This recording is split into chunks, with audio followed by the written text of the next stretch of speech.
Hey everyone, what's going on? Right now in the Flushing Meadow Corona Park, which is where the US Open tennis is at. So as a lot of you might know, the US Open is still happening this year, to a lot of people's surprise, but without fans. Today I'm going to show you what the US Open looks like this year, at least outside of the venue, and then what's going to be different this year. See you soon. This week, they're playing the Cincinnati Open, usually happen in Ohio, but they're going to do it in New York this year, just to avoid traveling and quarantine and whatnot. Here you can see one of the first round matches is happening with Arthur Ashe Stadium in the background. Here is one of the entrances. As you can see, they've really fenced off the ground, so here is as close as I can get.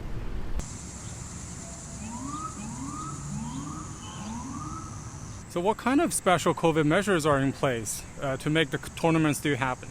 So first of all the players are required to stay in a Marriott that's 20 miles from here, so even farther from Manhattan.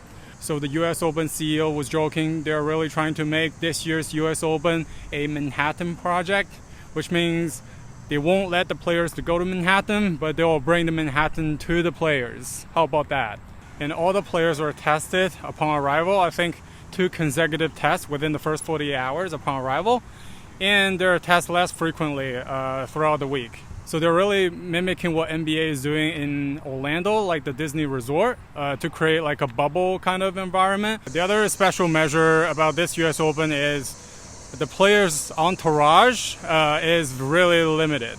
According to the news, each player is only allowed 3 people traveling with them. So that's including their coach, their trainer, and one more person. So that's unimaginable for a lot of big players like Djokovic or Federer, although Federer and Nadal aren't competing this year. And I forgot to mention, if a player were tested positive 4 days before the tournament, he or she will get disqualified. And then the way that alternate works is they have an entry list. So the top spots on the entry list will substitute the players that were tested positive, and then if that list ran out, they will substitute with the players on the double list. It's kind of crazy to think about that, because the singles and doubles are played so differently, right? I truly believe that this year's US Open didn't get canceled, even with the withdrawal of a lot of top players, is because of the financial reasons. So US Open, same as the French Open, didn't really buy the pandemic insurance like the Wimbledon did. Wimbledon is the only Grand Slam that cancels completely this year. So every year they paid $2 million for the pandemic insurance, and this year they got bailed out for $141 million. So they used that money to cover whatever expenses that's incurred. And in addition, they gave the money to the players that were going to enter the main draw. So a joke is, a player might be watching TV at home, but the money fell from the sky. So according to the official figure from 2019, so US Open's revenue was $370 million. So if we were to use the same figures, the biggest source of revenue is from the ticketing. So that's $140 million. 120 millions are from the broadcasting. So the US Open is going to keep that revenue, if not more, for this year. And after that, $70 million comes from sponsorship. So depending on the terms or the contracts, so US Open might lose some of them this year. And at the end, the rest of the 40 millions comes from concessions and merchandise. So of course there won't be any concession income this year because nobody is going into the venue to buy soft drinks or beers or hot dogs, but they are still doing online merchandising. So you can still buy like a cap of these or like a t-shirt for this year's US Open. So I would say, so it's very likely that US Open is going to lose definitely more than half of the revenue this year. So even with the guaranteed huge financial losses, the US Open still committed 95% of the total compensation compared to last year to reward players that are going to compete in New York. That's including the players that withdraw last minute or got disqualified from COVID.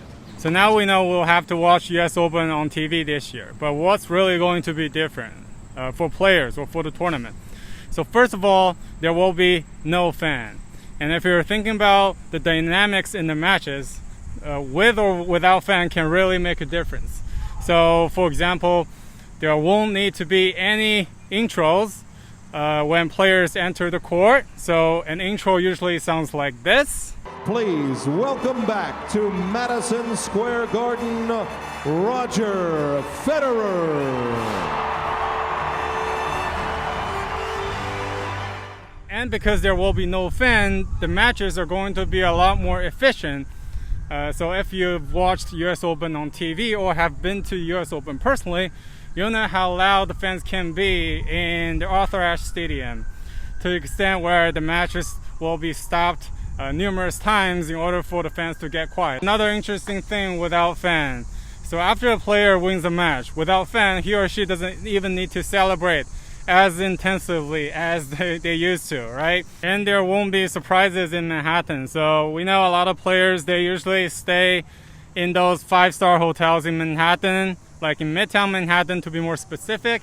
And sometimes players like Federer would actually train in one of the courts in the Central Park. So this year it's guaranteed we will have none of that because players are staying 30 miles away from Manhattan. It's not even in New York, it's in Long Island. There's really not much to be seen at the US Open venue this year, although there might be some players still practicing in one of the satellite courts, which you can still have access to. I think other than minimizing the financial losses, I think one of the benefits that the US Open is still happening is that it's going to set as an example for the rest of the tennis season this year.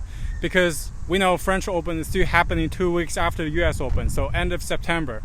And also there are Masters and even the London ATP finals that are still scheduled to happen no matter what. So depending on how well the US Open can do in terms of safety on the front end, it's really going to impact the rest of the tennis season. So we have to wish the US Open all the best so that we can still see some tennis in the rest of the year. And I'll see you in the next episode.